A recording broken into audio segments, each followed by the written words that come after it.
Welcome to the Birds and the Bees podcast. This is Braxton Dutson. That's the key. People aren't talking about it. Everybody needs to know that porn is not a documentary.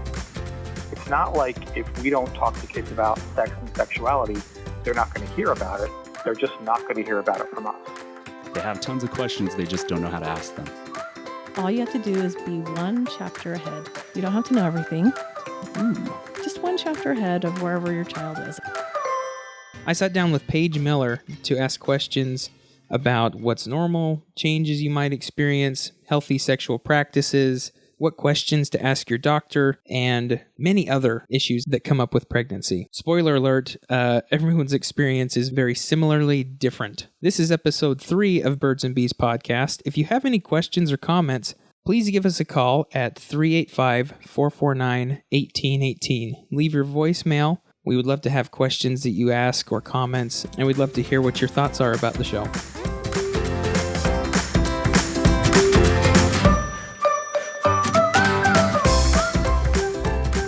I'm here with Paige Miller. She is an RN and SNM. What does SNM stand for?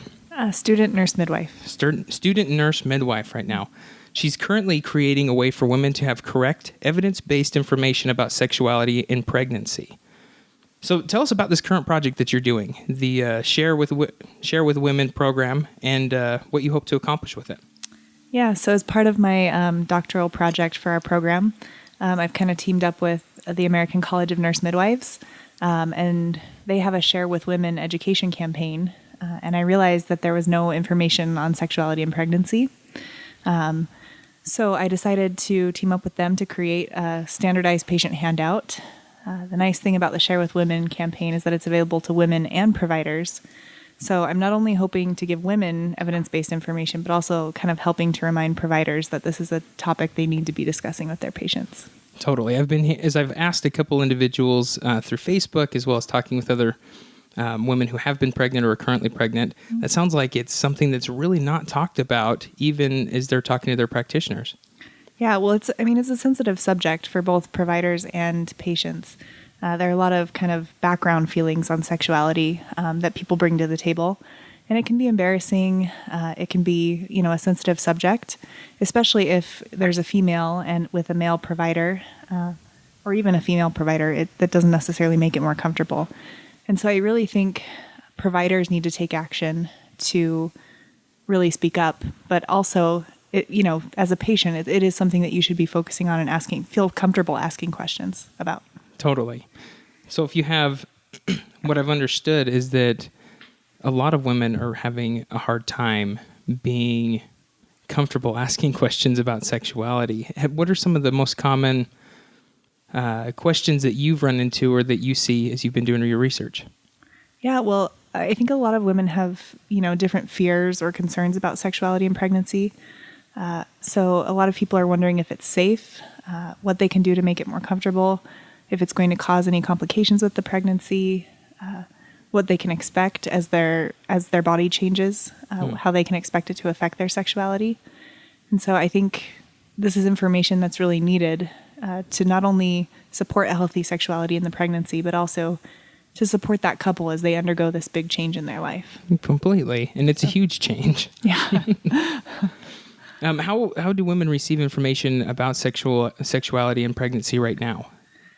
Well, that's the problem. So a lot of people aren't. I don't have the exact statistics, but maybe like a third of women are receiving information on sexuality and pregnancy at all, or specific to pregnancy. Yeah. Wow. And probably only, 25% of those are receiving that information from their provider, which means they're finding it on the internet, from their friends, from magazines. And while that information can sometimes be evidence-based, it can also be full of gossip or myths and... A cosmopolitan guide to healthy sexuality? Right, exactly. That can get scary, for sure. Mm-hmm. 100 ways to... Yeah, 100 ways to have sex in pregnancy. Oh, man. You'd have to have almost 3 or 4 editions because you've got 3 trimesters, and I imagine there's so much more in between. Yeah, definitely. A lot of complications going on there. Completely. So... I wonder right off the bat, so some of the things is you've sent me some information, I was doing my own research on it. It sounds like 35.7% of women receive any information at all. Is that the third that you're talking about? Yeah, exactly. Mm-hmm. Wow. And in female sexuality, it's characterized by complex interplay of psychological, biological, emotional, and social personality or personal factors. So when we talk about, that's just a lot of research information when it comes to when we're talking about psychological, biological, emotional, and social parts. What helps gauge a healthy sexual interaction with someone who's pregnant? Well, I think it comes down to, you have to look at both parties involved, both partners, and everybody has different needs and different desires. And so I think it's all about kind of encouraging that intimate relationship, whether it's sexual or non-sexual, just kind of encouraging that communication, that closeness, and that intimacy is really important to foster that throughout the pregnancy. In whichever way they start to, or they feel comfortable, that they build intimacy, taking walks. Right. Massages. Yeah. It can be anything. I know one of my colleagues suggests like making a list. So if you look at your partner, you kind of make a list of things that they do that you find pleasurable. And it can be sexual, it can be non-sexual, like if it's making dinner, it could be receiving oral sex, it can be anything.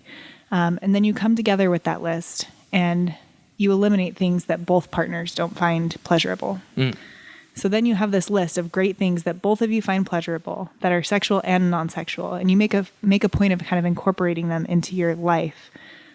So you're kind of helping to build that intimacy in a kind of a safe environment because you've thrown the things off that you don't both enjoy. Really? So you're creating a list of things that you enjoy doing, and then if the other partner doesn't enjoy that, then that gets thrown off the list. Right.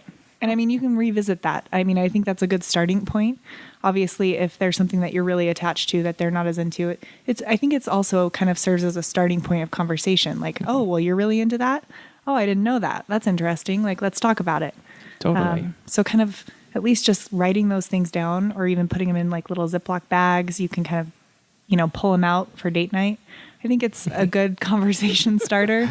And at least, you can kind of, even having that conversation is building that closeness. Totally. So just anything that would involve being close together and allowing the other person to be authentic. Right. Mm-hmm. Wonderful. So one of the is I was talking with so many, I put a post out on Facebook and I have tons of responses. It was something as simple as, what do you wish you would have known while you were pregnant or before pregnancy that you experienced? And there was a lot of myths that come out. So I want to know, let's cover some of the myths that people have about having sex during pregnancy. Great. Mm-hmm. What are the things that come up for you? Some of the ones that I hear the most are, I'm going to hurt the baby. Yes. A lot of, I think both women and men, a lot of people will say like, oh, I'm going to hurt the baby. I'm going to poke the baby during, penetrative intercourse. And, that is a complete myth that I would like to debunk. Me too. So, the baby is surrounded in an amniotic sac with lots of fluid. And for the majority of pregnancy, that cervix is completely closed. So there's lots of protection there. There's not anything that's going to jar the baby or hurt the baby because it's, it's got that protection of that amniotic fluid. So totally. So there's 3 or 4 layers you'd have to get through, right, which would be severely painful. Right. You would know if you were hurting the baby, is my understanding. Exactly. Completely. And oxytocin, when a woman reaches orgasm, she releases oxytocin, which is the love hormone. Mm-hmm. And that love hormone gets passed along to baby as well. So totally. That's I think that was my favorite one, my favorite word to say in high school once we learned it in health class. There's oxytocin. It's like, oh yeah. No one really knew what it meant, so I could just scream it out and it was kind of fun. But that is just it, not knowing at the time, that's a wonderful hormone to be aware of as you're in pregnancy. Will sexual activity during pregnancy create problems with pregnancy with the baby? Well, I don't, obviously this podcast isn't meant to replace your conversation with your provider. Completely. Every pregnancy is unique, and there are certain medical conditions that would want your provider to put you on what's called pelvic rest, where you may not be able to have vaginal intercourse. And so those things would be things like your leaking fluid, or you're having vaginal bleeding, or depending on your placenta location, or if you have a history of preterm birth, to name a few.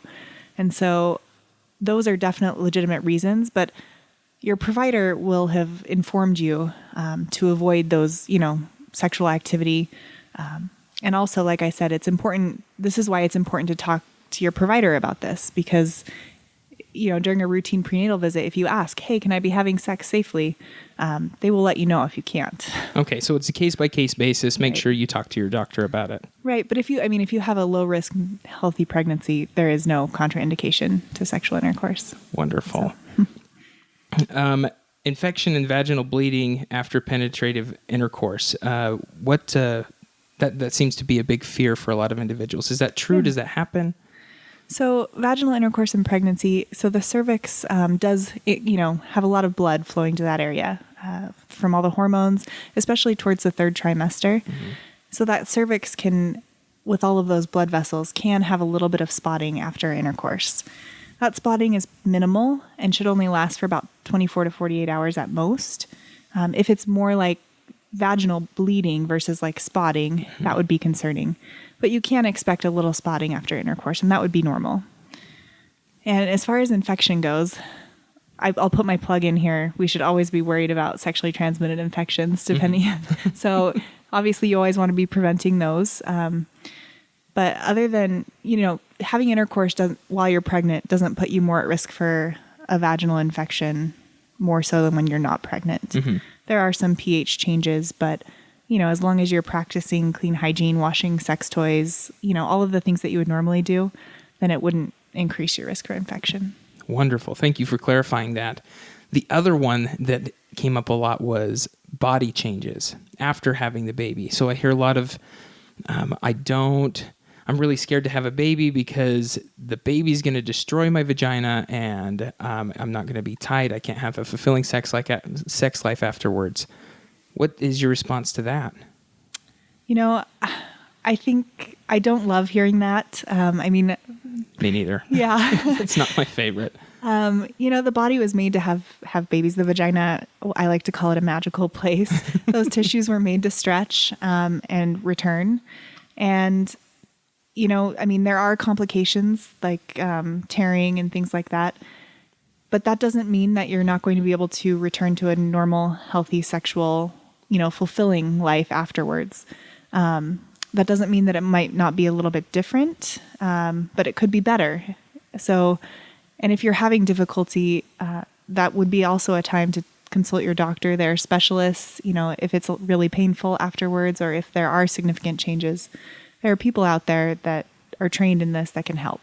Oh, so there's help afterwards. If you're thinking something is completely wrong, right. There's someone there that can help out. Definitely. But for the majority of the time, the cervix dilates. Right. The vaginal canal is meant to be kind of a balloon. Right. In and out and allow a baby to pass through. Right. Those tissues are made to give and stretch and go back. So, I don't support when people, are electing to have C-sections necessarily to preserve that area. I don't think that's, yeah. Talking about C-sections, so there was a lot of shame that I understood around I think they're saying non natural ways, essentially having medicated births or C-sections. What could we do to offer support to individuals who do either have to have C-sections or opt to have C-sections, and address kind of the shame that seems to follow that, where it's like, oh, you had a C-section. Oh, don't get an epidural because your baby comes out medicated. Oh, that's a whole nother area. Are we touching on a big area? Okay.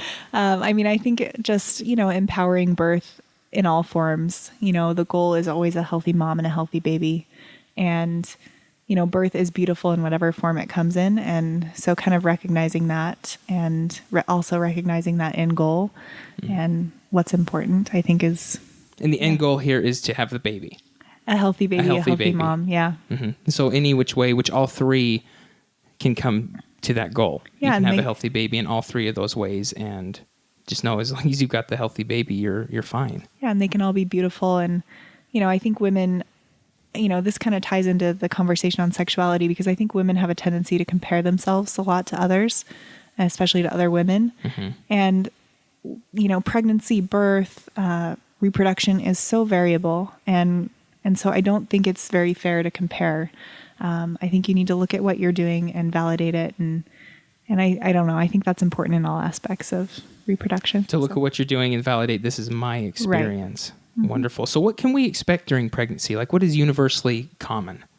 As far as changes in body, changes in hormones, there's a lot of changes, right?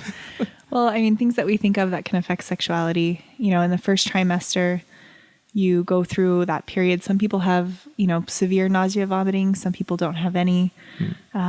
There can be some ambivalence about the pregnancy, if it was a desired pregnancy or an unplanned pregnancy. So there's a lot going on. Changes to the relationship as the partner, you realize that this is, here we go. And, there's a lot of fatigue too. So that can all kind of decrease people's desire to have intercourse. But then on the converse, like, there are some women who those hormones have a different effect, and they experience an increase in sexual desire. And I've heard that can change week to week. Exactly. And that's kind of what I was talking about that variability, and recognizing that you and your neighbor are not the same. And that's where the importance of talking to your partner comes in also. Yeah. Some of the research you shared with me from Zaxic. Is that how you say the last name? I'm not sure. Me neither. But essentially, they're saying that as time goes on, and I thought this was really important, especially knowing that in the first trimester, the research is showing that we're going to be more open to sexual activity. And as time goes on and into the third trimester, they demonstrated 60% in the third trimester had reduced sexual interest and enjoyment during pregnancy, which to me sounds like that would be fairly normal. Like, you've got a really big stomach, you're feeling bloated, you may have hormones that are flying in different ways. Right. And also there's this phenomenon like pelvic congestion. You have so much blood flow in that area. So, the clitoris and the labia, like, everything just becomes kind of more engorged with blood. And so even just gentle touch can be uncomfortable or painful.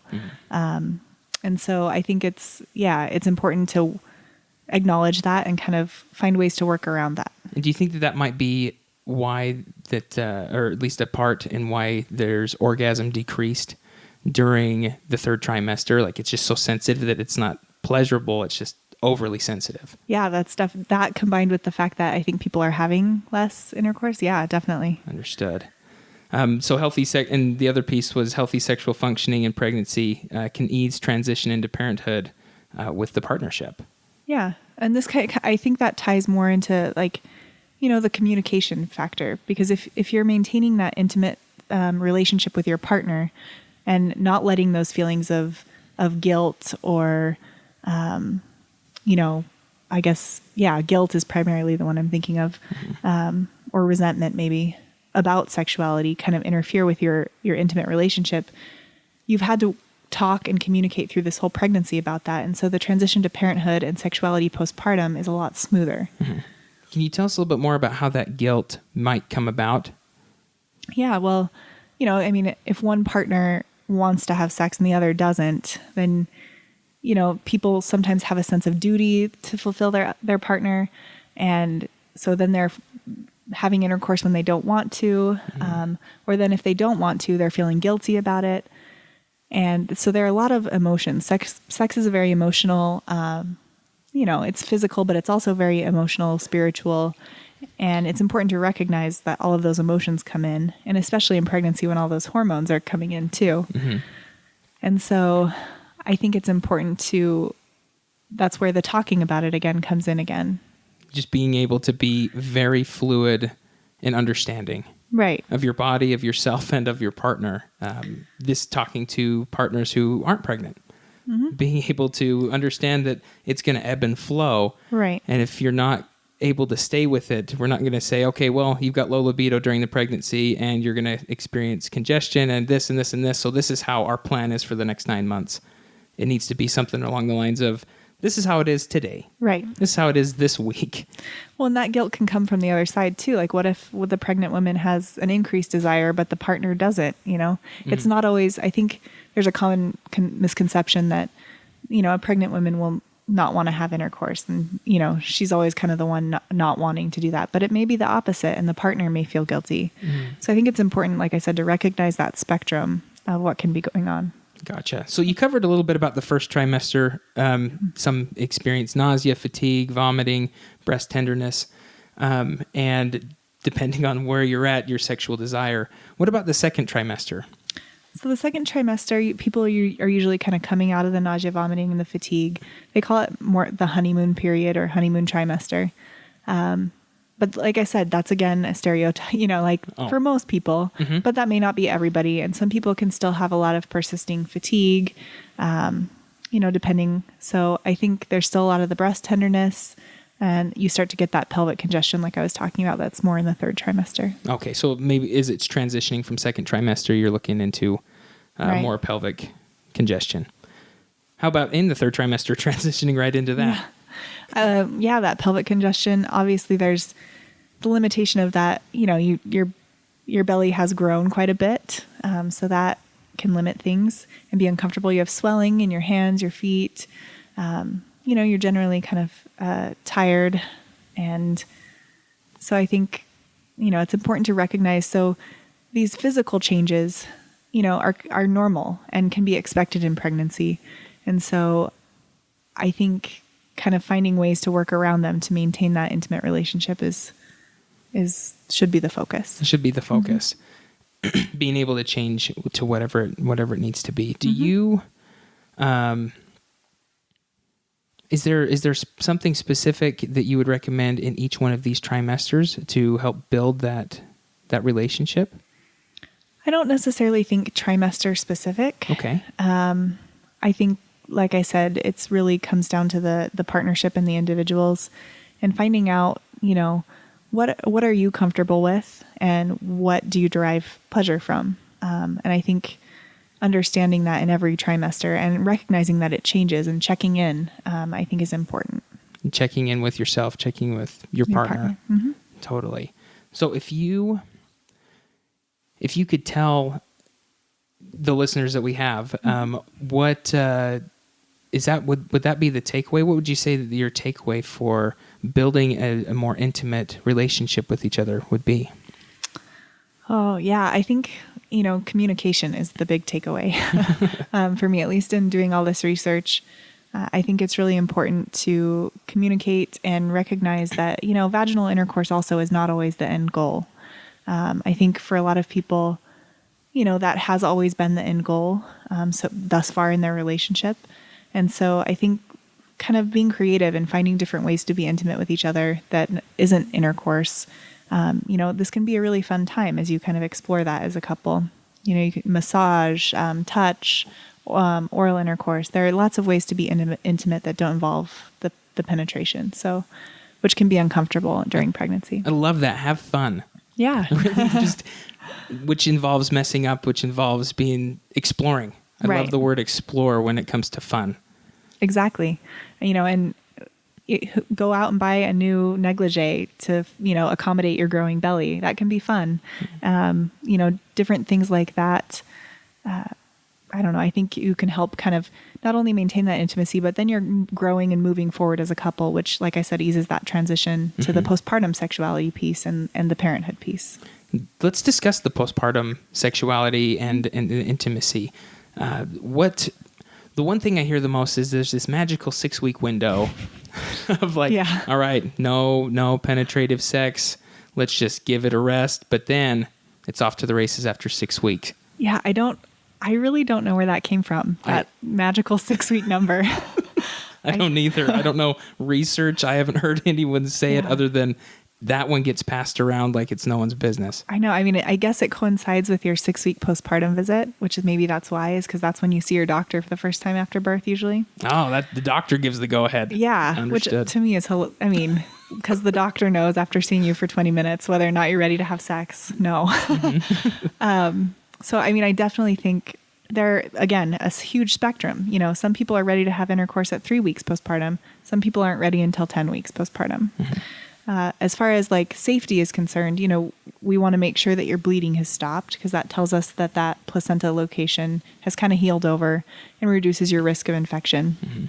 But like I said, for some people that could be pretty early, and they're ready to start having intercourse sooner.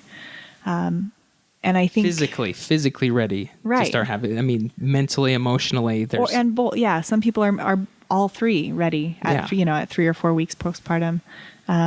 And then, some people may be physically ready at 6 weeks when they go to their doctor, but that doesn't mean they're mentally or emotionally ready. Exactly. And so, but on that same spectrum, it's hard, you know, you have to kind of take into account the partner. I think postpartum is a really hard time. You know, the partner kind of now feels ignored and neglected with this new baby. And so I think it's important to kind of, if you're going to be delaying, intercourse, talk about why. And like, let's see what we can do, you know, to get us, you know, moving in a direction of becoming intimate again. Because again, that partner, you know, also has needs and desires just as the postpartum woman does. So I think, you know, there's a healthy balance there too. Completely. And I think going back to what you're saying, being able to have a list, a plan of how you're going to increase intimacy, not necessarily sexual contact, but are you going to cuddle at night, or how are you going to take some time while this baby is sporadically sleeping to be together? How are you going to balance life, work, and new child while one partner is getting used to this new baby that all of a sudden showed up, and the other person's getting past the trauma of childbirth? Right. Well, also, I mean, I don't know that a lot of people talk about this, but the partner, you know, that may have been the first time that they see the vagina, or this, you know, previously they have seen it as a sexual organ only. And so seeing it during childbirth as it stretches, and it's seeing it in a whole new light. And so, you know, you talk about there may be some mental and emotional stuff going on with the postpartum woman, but there might also be stuff going on with the partner as well. And I don't think that's often talked about or discussed. Nobody checks in with the partner and says, hey, how are you doing after seeing that? Totally. And it's kind of a joke in the media, from what I understand, where the guy passes out, or it's like, oh, I'd never seen it that way. And we kind of all laugh, but that's true. It's a serious thing that I think people need to talk about, and, you know, and recognize that is a real deal. And, you know, couples should talk about it. And also, here's my plug, you know, if there is trauma or, you know, difficulty postpartum, you know, this is a great role for sex therapy, couples counseling. There are some great resources in the Valley. Completely. Yeah. We've got a lot of individuals over at the Healing Group that do postpartum depression and prepartum depression, things along those lines. I've heard a lot of the issues really do start to come postpartum, because you've had the baby, people were surrounded by you, or you were surrounded by people, and then the baby's been had, and then you're just kind of home alone without nurses, without anyone. It's you and the baby and the partner. Right. And that 6 week checkup is kind of it's pretty far away. Yeah. Month and a half. Yeah. So you've got a lot going on. You know, it's probably some of the most significant changes of your life. And yeah, you are, you know, I mean, it's great when people have supportive families and communities to kind of fill that gap. But you're right. How about when it comes to breastfeeding and postpartum care, things along those lines? Meaning like the support, or? Yeah, the support. And also do you have any recommendations of what can help ease that? I've heard that it can be, just breastfeeding in itself can be severely difficult, frustrating, as well as painful. Yeah. You know, in the movies, they always make it look like this magical thing that just happens.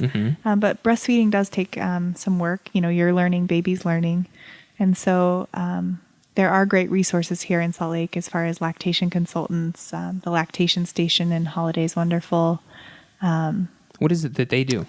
So they're like a little, I guess they're a kind of a lactation boutique, but they also have an on-site lactation counselor, and you can also make individual appointments. Oh, wonderful. And then there's the local La Leche League, which is wonderful.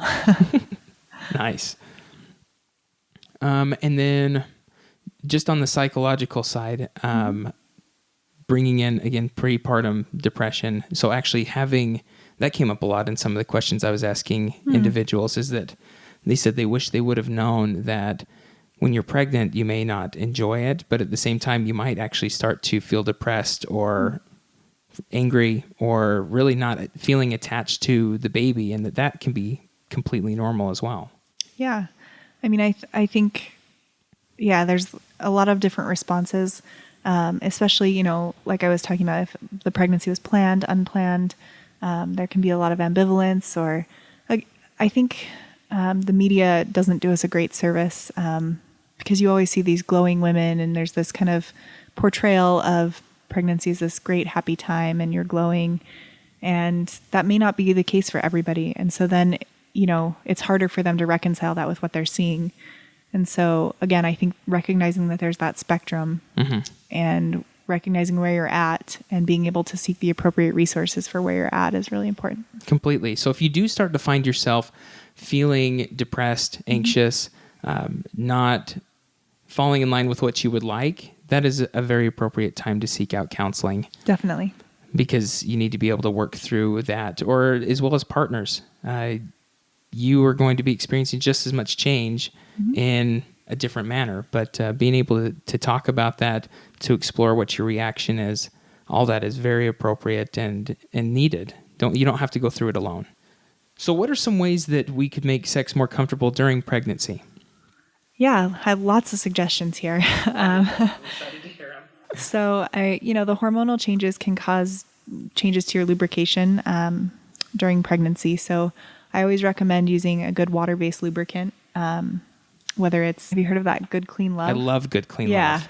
And Sliquid, and there's a couple others. Yeah. But I love that you did Good Clean Love because I'm like, yay! I love Good Clean Love. Yeah, that's one of my favorites for sure. So using a good water-based lubricant and being generous with it, making sure, you can always stop and add more. I think that's really important. And then trying different positions. A lot of people, missionary position is their go-to, and maybe that's what you're comfortable with and that's what you've always done, but that's not going to work, especially as the pregnancy moves on into the third trimester. Just physically, there's that belly there. Women shouldn't be lying on their back for prolonged periods of time because it can decrease blood flow. So you want to focus on positions where either the woman can be in control, which is helpful, or she's definitely not on her back. So woman on top, spooning, rear entry, side lying, those are all really good options, especially as you move towards the third trimester. Wonderful. So those are all really good positions to be taking, essentially taking into account not being on your back and whatever's feeling comfortable. Yeah, I say that it's good for the positions where the woman can be more in control, only because she can kind of control the depth and the angle of the penetration. So if something's not quite as comfortable, she has the ability to kind of control that. Totally. So what about some alternatives to vaginal intercourse? Say that you're not comfortable with it, it's painful, an array of different things. What are some alternatives we can use? Right. I think obviously there are certain barriers here, whether it's, religious or personal barriers to what you're comfortable with. But these suggestions are things that you can discuss with your partner. But oral intercourse is a great option. There's this huge fear out there of whenever you look at oral sex in pregnancy, they always say, don't blow air into the vagina, which is theoretically true. You don't want to blow large amounts of air into the vagina, but I'm not quite sure that's a standard practice. But I do like to always say that because, you can cause, the theory is an air embolism. So you want to avoid that. So don't try and blow up your wife as a balloon. Right. Your partner is not a balloon animal. And then, there's also touch, there's physical stimulation, whether it's on the genitals or elsewhere through massage, foot massage, hand massage. I love those ideas with just the massages. Because that could be so intimate building anyways, before pregnancy, during pregnancy, and you don't have to worry about anything but just really being and experiencing your partner. Exactly. Sensate touch, I really think would be appropriate for this type of experience that it doesn't have to be sexual. It can just be really experiencing your partner. Right. And if you want to know more about sensate touch, again, talk to a therapist or identify some of the things that you can do. Hand massages are wonderful. Mm-hmm.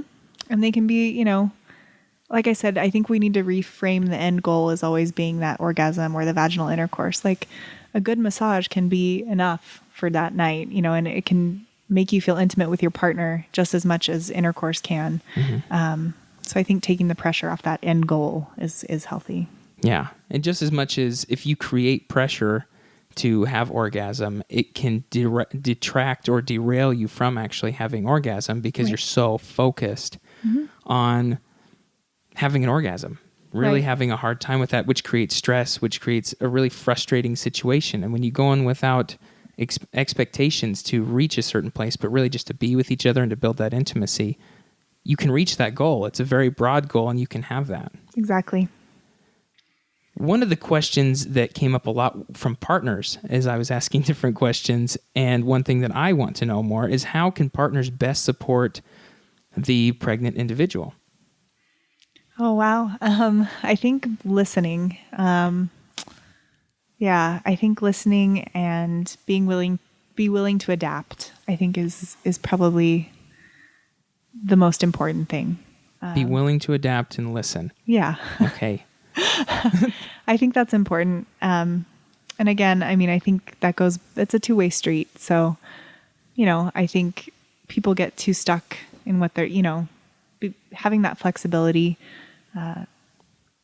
to listen and to compromise is important. Okay. So listening, compromising, and really being active in having an intimate relationship, bringing that list as you were talking about, and being a part of it and following that.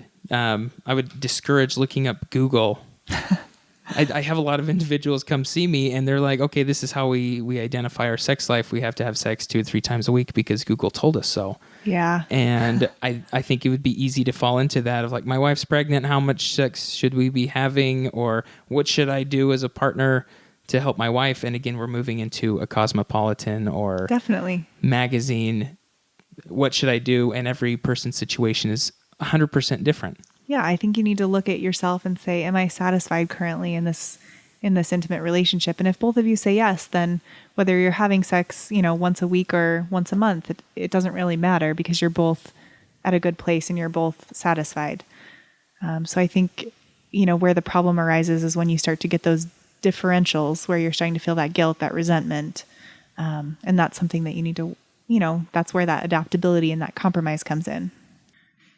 So I put on Facebook, what do you wish you would have known about pregnancy before you became pregnant? And I got a ton of responses, over 100 of them.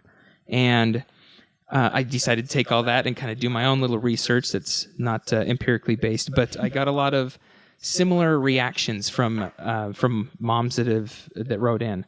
And a couple I wanted to really touch on, I thought they were really important. We've touched on a lot as well, such as wanting sex and then having no libido week by week. That came up in 5 or 6 individuals. People making a huge deal about touching your belly. I think boundaries is a really important thing for us to talk about. How can you help set boundaries with your partner, but also with strangers or family members? Oh, that's hard. Yeah. I don't know why people think that they can just, that's free game, that belly. And I'm not quite sure. I don't really have a good suggestion for how to do, to stop that in the public space. I think with strangers, I don't know if I necessarily have something either. The only thing I could come up with is, again, setting firm boundaries. Yeah. And then being okay if people get angry. Yeah. Because it's your body. That is your stomach. That's also quite close. It's in your stomach area, and having someone come up and touch your stomach, even when you're not pregnant, is like, whoa, hey. Yeah. I don't really know. I know. It's one thing where you either have to say something or just accept that it's going to happen, one or the other. So yeah. Yeah. A lot of the women that reported on this said that, we set boundaries. We got made fun of. However, it also, people started to respect that. So you can definitely demand boundaries and know that you are completely within your rights to do that. That pregnancy can be triggering for survivors of sexual assault. And again, that's another one of those. If experience this or have had sexual assault and you are pregnant and you're worried about this, that's a wonderful time to seek support, some therapeutic support, so that you can work through whatever comes up, and also be very aware of your body and what you're experiencing, so that if it does come up during the pregnancy, after birth, that you take care of yourself. Yeah, and I'll put a plug in. It's really important to let your provider know also, because we can do things, that way we understand when doing a pelvic exam or doing a cervical exam during labor. It's important for us to have that information so we can best help you. Totally. A couple of the other ones that came up, postpartum depression and prepartum depression is real, and a lot of individuals experience that. And if you don't necessarily attach to your baby right as soon as you're pregnant, or you're feeling ambivalence, you're not quite sure if you're excited to be pregnant, or if you really hate being pregnant, there's a lot of guilt that can come along with that, and a lot of shame. And recognize that all these things, there's so many women that experience this. Right. Recognizing again that spectrum is really important. Spectrum. I love that we keep bringing in spectrum. Sorry, I'm it's super repetitive. No, the spectrum is super important to know, though, because your experience, in fact, that goes into, there was one lady she was very active on the page, and it was really funny to listen to her experience. She was pregnant 12 times. Oh, wow. She has 12 kids, and it was all from the same partner. It's her. She has 12 kids, and she said all 12 were completely different. Oh, definitely. She said it ranged from 82 hours in labor to 2 hours in labor. Definitely, yeah. I was like, that's a huge spectrum. That's huge. Yeah, every pregnancy, every birth is different, and it's important to recognize, where you are. And all the way across, she was just saying every single one in all aspects was completely different. And so know that if the same woman that has 12 kids is having a completely different experience on every child, you're going to have a different experience from all the other women that are giving you advice about your pregnancy. There was a lot of questions about nutrition and exercise. Do you have any thoughts on what, not necessarily nutritional advice. Yeah. I don't think either of us are nutritionists. But exercising, from my understanding, essentially be aware of your body is what I would tell individuals. If you feel like you're completely fatigued, it's probably best not to go out and go do running. Yeah, that's exactly what we typically advise. Everybody has a different baseline level of exercise that they're coming in with. Some people are very active, some people are not as active. So you really just need to listen to your body. If your body's telling you to quit, you probably should. You want to avoid super heavy weightlifting. That can be, contribute towards hemorrhoid, complications in the pregnancy. But other than that, you can continue to be active throughout your whole pregnancy. Yeah. And I think that consult, you can ask questions. If you're wondering about your nutrition, ask a nutritionist, ask your doctor. If you're wondering what you should be doing, what is healthy for you, listen to yourself and listen to professionals. Yeah, I always like to tell patients those prenatal visits are so fast. It's a really short appointment slot and you have things that you need to do. But if you make a list before you go to your prenatal appointments of things you want to address, it kind of helps you stay on track and remind yourself I wanted to ask about how much protein I need to be getting or how much exercise. And so then you kind of go into the appointment prepared and your provider can answer all those questions. Totally. And being able to, there's classes out, there's organizations that can educate and do education classes on pregnancy, and you can really reach out and find information that you're curious about. You don't have to hold on to the questions by yourself. Right. And I think the last thing that came up that I thought was very interesting was a lot of women were like, I didn't enjoy being pregnant, but I hear that I'm supposed to. And so there was a lot of shame and a lot of guilt, feeling like I'm supposed to enjoy this. And some women said, you know what, it sucks, but enjoy it. And I did. And others like, it sucks, I tried to enjoy it, and I never enjoyed being pregnant, and I don't think I ever will. And I felt so bad about that. Right. And again, on the spectrum, I think recognizing, allow yourself to really hate being pregnant at times and allow yourself to really enjoy it for what it is. Yeah, and that comparison game, we talked about that earlier, can be really dangerous, comparing yourselves to what other people are feeling instead of honoring what you're feeling. That can be detrimental to your mental health. So I think it's important to acknowledge what you're feeling, seeking the appropriate resources to help you cope with that or, work through that. And then, again, recognizing that it's a variety of normal. Mm-hmm. A variety of normal. I love it. Do we have access? You're making a handout with a lot of this information. Mm-hmm. Is that going to be accessible sometime soon? Would we have access to it, and where would we get that? So I'm working, like I said, with the American College of Nurse Midwives, and they publish their handouts in a quarterly journal. Mm-hmm. So it's not available right now, and I can't give you a firm date when it will be, but darn. I will let you know. Once I find out, I will have it posted on birdsandbeespodcast.com under the episode that we have with you. Perfect. With all that, is there anything else you think that we really should know as we leave knowing so much more about pregnancy now? One thing I forgot we didn't touch base on was a lot of people think sex in pregnancy is going to cause labor or preterm labor. I realize we didn't talk about that. Definitely. And that's something I wanted to kind of circle back. So, when you have intercourse and let's say you have an orgasm, it does release that oxytocin, mm-hmm. which can stimulate some mild uterine contractions. That's not necessarily labor. If sex put you directly into labor, we would be bottling it and selling it and using it in the hospital.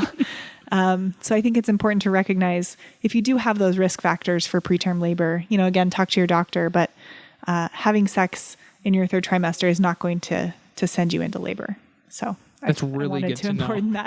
Important to address that. So you don't need to run into the ER if you just had sex and you start to have some contractions. Yeah, like I said, mild contractions lasting an hour or two. If you continue to have persistent contractions, obviously at that point you'd want to let your provider know. But yeah, I wanted to address that because I think that's another common misconception, along with hurting the baby or things like that. That sex will put you into labor. So. Now, are those the Braxton Hicks contractions?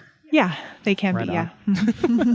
I really appreciate you coming on the Birds and Bees podcast. Yeah, thanks for having me. Very informative. Hopefully we'll be able to do more as you go along in your career and we find more out about this. Great. Thank you for being with us.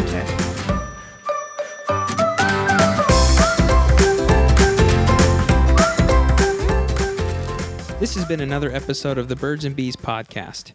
Thank you for tuning in. If you have any questions about the show, comments, or questions you would like addressed in another episode, please give us a call at 385-449-1818. Leave your voicemail and your question, or you can also email us at birdsandbeespodcast@gmail.com or visit us online at birdsandbeespodcast.com.